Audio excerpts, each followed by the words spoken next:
Hidup berkeluarga bukanlah satu-satunya jalan hidup yang bisa kita pilih. Selain hidup berkeluarga, masih ada panggilan hidup yang lain, yakni panggilan hidup menjadi seorang religius. Satu di antaranya adalah menjadi imam atau pastor. Siapakah imam? Apa tugas seorang imam? Dan apa syarat menjadi imam? Kita akan membahasnya dalam subtema Sakramen Imamat berikut ini. Belajar dari pengalaman panggilan menjadi seorang imam. Kamu tentunya pernah mendengar atau bahkan mungkin bertemu dengan seorang imam atau pastor.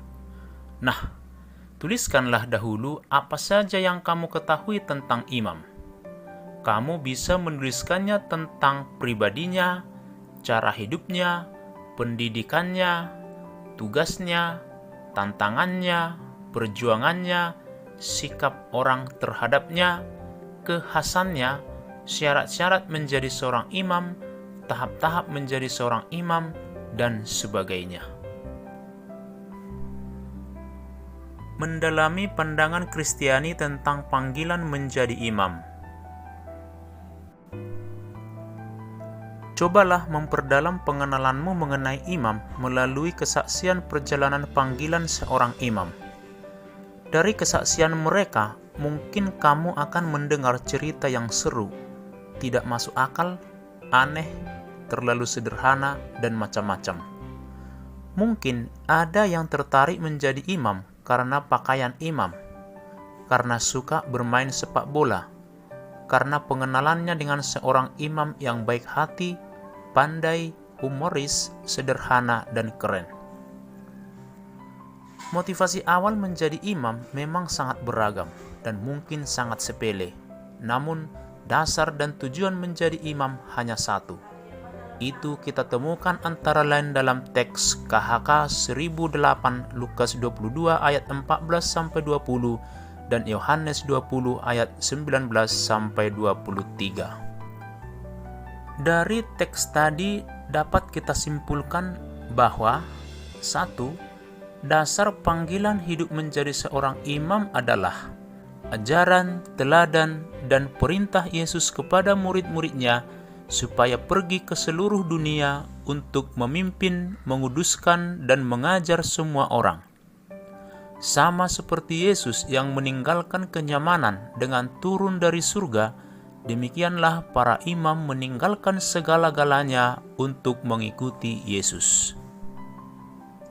Tugas-tugas seorang imam menurut KHK 1008 Lukas 22 ayat 14-20 dan Yohanes 20 ayat 19-23 adalah 1. Memberikan pelayanan suci kepada umat Allah. 2. Mempersembahkan dan merayakan perjamuan kudus. 3. Menguduskan umat dengan pengampunan dosa. 4. Menjalankan tugas perutusan Yesus memberitakan kabar baik kepada semua orang. Dan 5. Mengajar dan mempersatukan umat.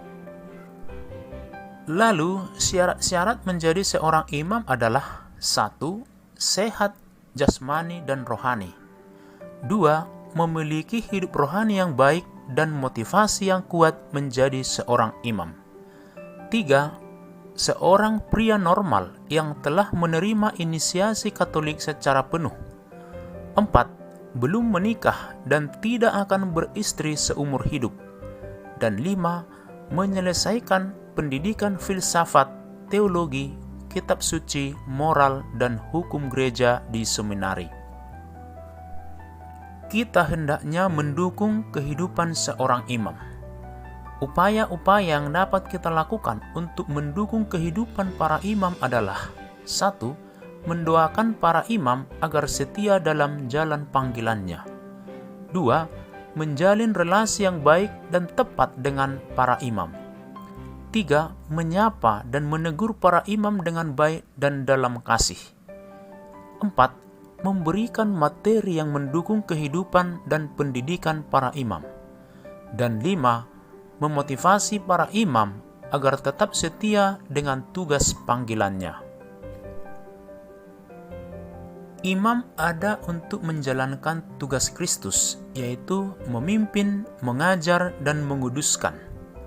Dalam menjalankan tugas sebagai raja, nabi, dan imam itu, para imam perlu didukung. Kita sebagai umat hendaknya memiliki pola pandang dan sikap yang tepat terhadap para imam dalam hubungannya dengan pribadi dan tugas pelayanan mereka. Apakah Anda sudah memiliki pandangan yang tepat dengan para imam selama ini? Kerjakanlah penilaian sikap berikut dan buatlah catatan pribadi atas penilaian dirimu. Kamu telah mengetahui beberapa hal tentang imam. Pengetahuan yang kamu miliki tentang imam bersumber dari pengalaman pribadimu tentang seorang imam dan dari kitab suci serta dokumen gereja. Untuk meneguhkan pengetahuanmu tentang imam dan imamat, lakukanlah wawancara dengan seorang imam.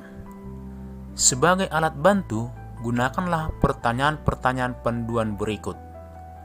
Dalam wawancaramu, kamu juga bisa menanyakan hal-hal lain yang berkaitan tentang imam untuk menambah wawasanmu tentang imam dan imamat. Demikianlah ulasan kita secara singkat tentang sakramen imamat. Imamat disebut sebagai sakramen karena menjadi sarana kehadiran dan belas kasih Allah yang nyata kepada manusia. Semoga pembahasan ini memberikan pemahaman yang baik. Terima kasih.